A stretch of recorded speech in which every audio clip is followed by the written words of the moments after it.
3 top cops, all women, You don't see that very often.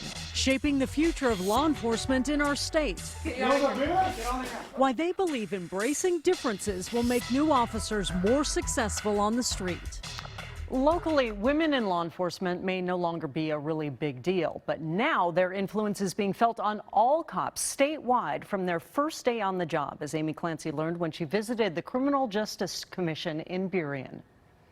And I'll give you all the supplies. Some of the ways I accomplished my job 40 years ago, I sort of did on the down low because I didn't want people to laugh at me for policing like a girl. Sue Rahr has been a cop for 40 years It's still important to us. and reached the pinnacle of her agency as elected sheriff of King County.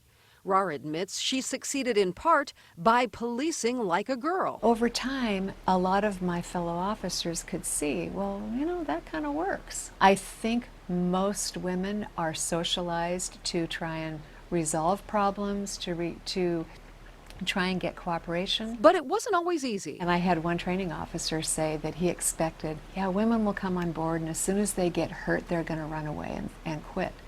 Well, that didn't happen. In fact, when Rahr finally retired after more than 30 years with King County, it was to become director of the Washington State Criminal Justice Training Commission in BURIEN. Take the fight to him. Responsible for training all incoming police officers except state troopers. Good, good, good. This past summer, Rahr hired Lisa Mulligan to be her deputy. A 34-year veteran of the King County Sheriff's Office, Mulligan is frankly tired of the entire women in law enforcement conversation. Really want to be about the right people in the right positions at the right time to get the work done. Weeks after Mulligan came on board, Rahr reached out to Monica Alexander to manage advanced training the day Alexander announced her retirement from the Washington State Patrol, where she was the first and only African-American woman to be a sergeant, lieutenant, then captain. What an amazing, honorable career I feel like I had with the State Patrol. You've got 3 women in charge here. Do you think that impacts how you train?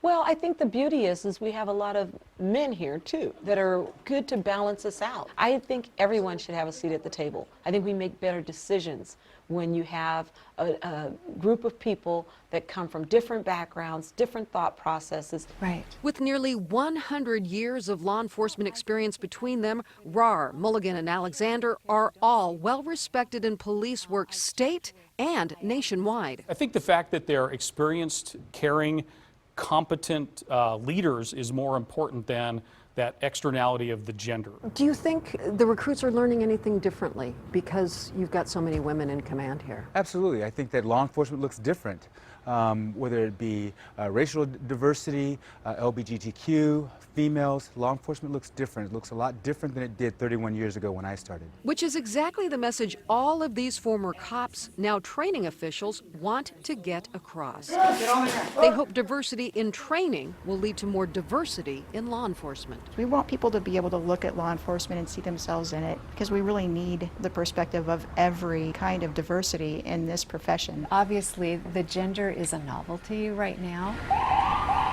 but it's most important to have a very diverse group of leaders. Diverse life experience, I think, is critical. In BURIEN, Amy Clancy, Cairo 7 News.